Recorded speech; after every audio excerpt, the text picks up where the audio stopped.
That moves directly into The Flash, a fantastic movie that I really love that resets the entire DC universe. Ah! Good God! It's hideous. But beautiful in an ugly way. But mostly hideous. Ugh. The Flash is one of the greatest heroes in the DC universe. He has such a rich history that loads of people can become attached to, and his adventures on the CW have quote-unquote captivated an entire audience of fans. But with the recent Flash movie doing more harm than good for the studio, I wanted to take a look at how a proper Flash movie should actually be made.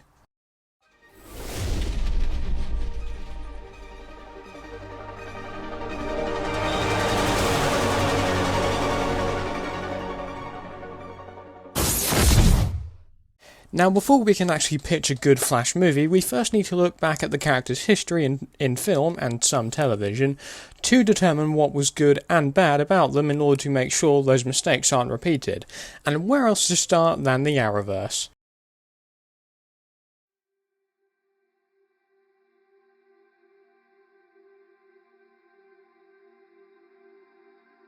Now, the Flash's reputation on the CW is mixed at best, because the show has been, for many people, declining in quality. If you watched my video on Gotham Knights quite a while ago, then you'll know I said things for the Flash deteriorated to the point of that looking like Power Rangers.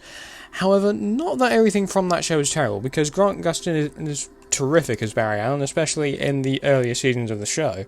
Not only that, but some of the recurring villains are simply amazing to watch on screen. Teddy Sears' version of Zoom and Tommy Cavanagh's Eobard Thawne are some of the Arrowverse's best villains in my opinion. But other noteworthy ones include Wentworth Miller's Captain Cold, Dominic Purcell's Heatwave, both of which are beloved characters by many fans, especially once they became regulars on Legends of Tomorrow.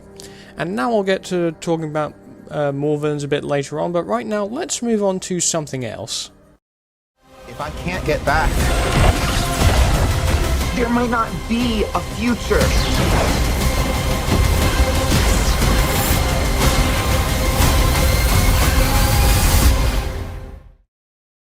But now we move on to Barry Allen's most recent appearance, the 2023 Flash movie, which adapted the comic storyline Flashpoint. Loosely, I might add.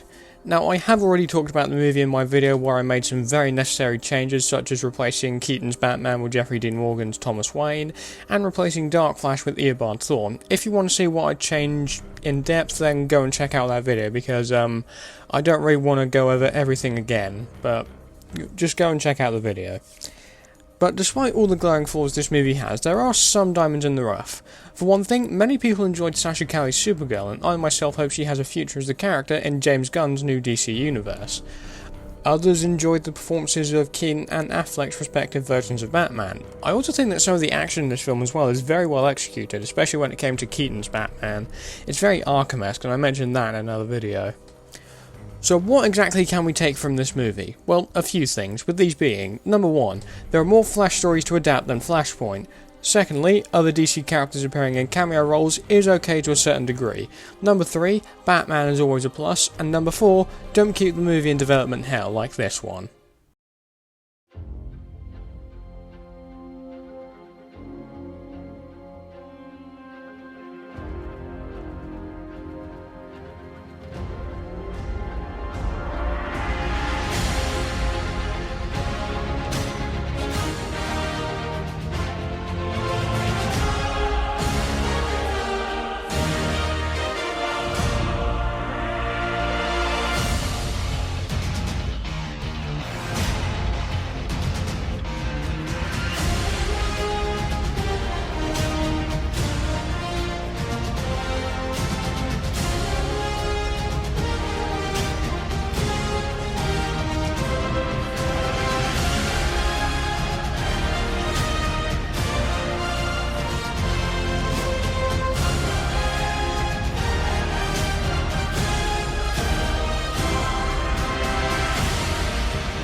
And now we move on to the Justice League animated series from the early 2000s, which I feel obligated to talk about for a few reasons. The first being that the new DC universe is supposedly based on the animated universe this show comes from, and the second being we have a different Flash in the form of Wally West. Now, I'm not the first one to point this out, obviously, but I think after this movie and the conclusion to the TV show, we really need a break from Barry as the Flash. Now, I don't have a problem with him showing up in any way, but after the movie and the TV show, I think we need a break from Barry as a character. So I think it's time that Wally West got the spotlight now. In the comics, Wally becomes the Flash, and arguably is a better version than Barry Allen, and I would love to see that proven. So we've got our Flash, but now what do we do with him? Now the Flash, in my opinion, has one of the better libraries of villains in DC Comics, with the Rogues, Gorilla Grodd, and of course Eobard Thawne. But I would love to see Wally going up against a team of the Rogues. Now the team in the comics features various members. Captain Cold and Heatwave are arguably two of the better shouts, but we've had them in the TV show, and Captain Cold was originally meant to be in a draft of the script written by Grant Morrison and Ezra Miller, if I remember correctly, where it sounded like a much better version of the movie, but I'll get to that a bit later on. However, the one thing we need to do with Wally as the Flash is differentiating him from Barry Allen. The Arrowverse took a majority of Wally's stories, such as his powers and even his girlfriend, and gave them to Barry, which I can understand because Wally was the Flash from 1986 to like 2009, and Barry didn't get any major storylines until Jeff Johns wrote Flashpoint. And that's another point I want to bring up, because I find it lazy how WB just went to adapt Flashpoint, because there's loads of fantastic Flash storylines out there. Rogue War, Nobody Dies, Blitz, Born to Run, Lightning Strikes Twice, and Rebirth, which reintroduced Barry Allen. My point is, the comic where Barry goes back in time to save his mother isn't the only noteworthy Flash storyline. As I mentioned at the start, he has such a rich history that loads of people can become attached to. The Speed Force, Bart Allen, the Flash family, and the Rogues. The Flash has so much potential that the Arrowverse and the recent movie have in many ways squandered, but there are versions of the movie we never got to see, so let's actually pivot over to them for a minute.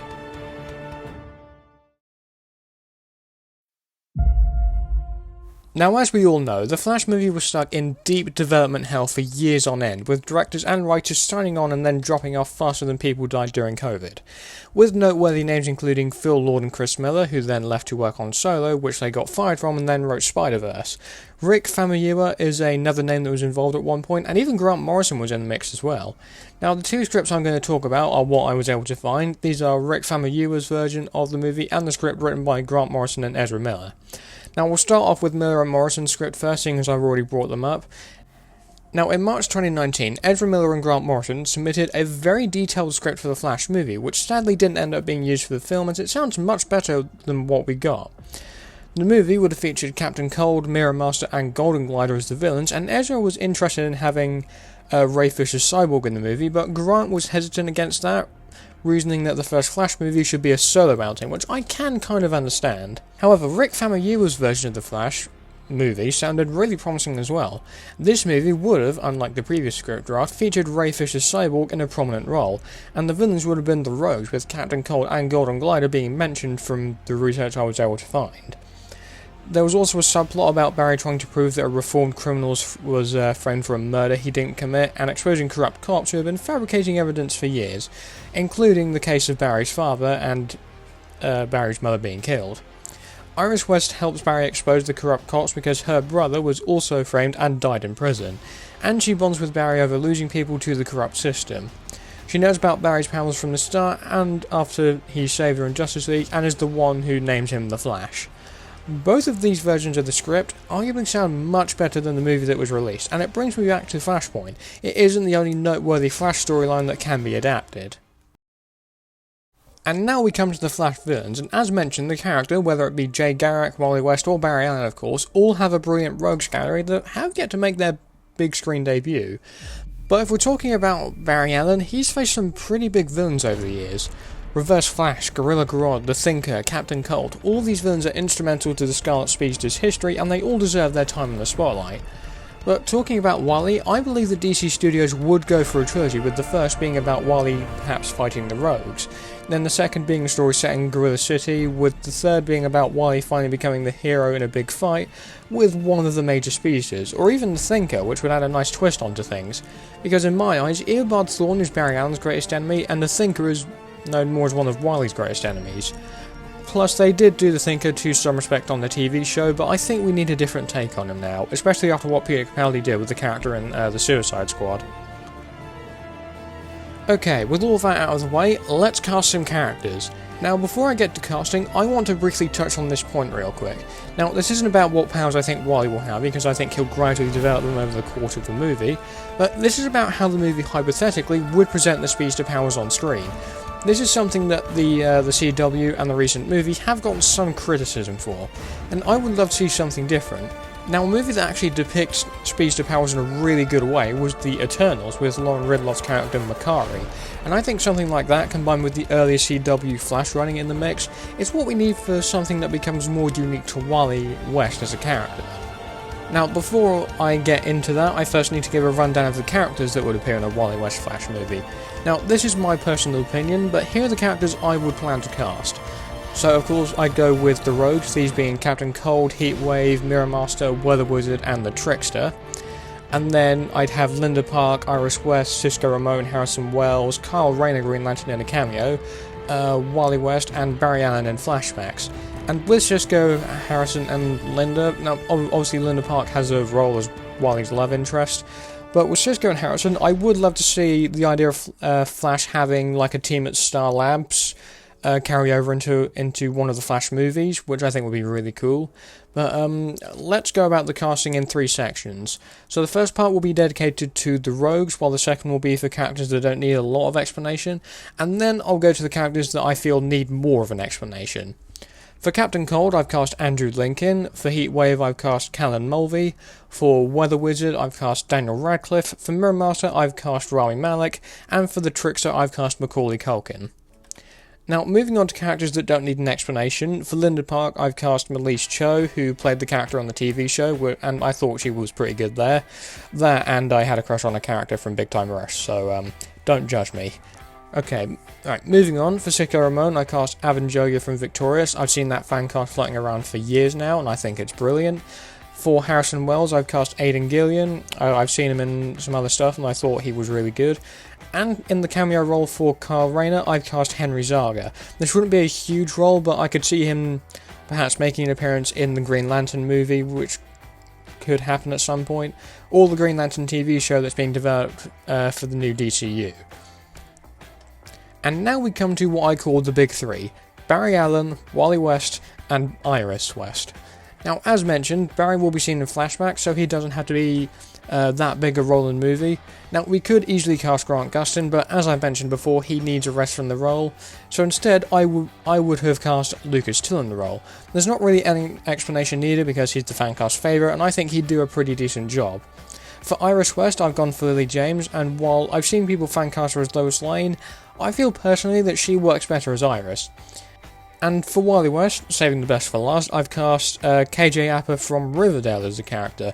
Now, like Till, he is also the fancast favourite for the role, and I can see him in the Rebirth suit taking down the Rogues. I can picture that in my head. Okay, now I've got the cast and an outline for what this movie would have to do differently than other adaptations of the character. So without further ado, let's begin.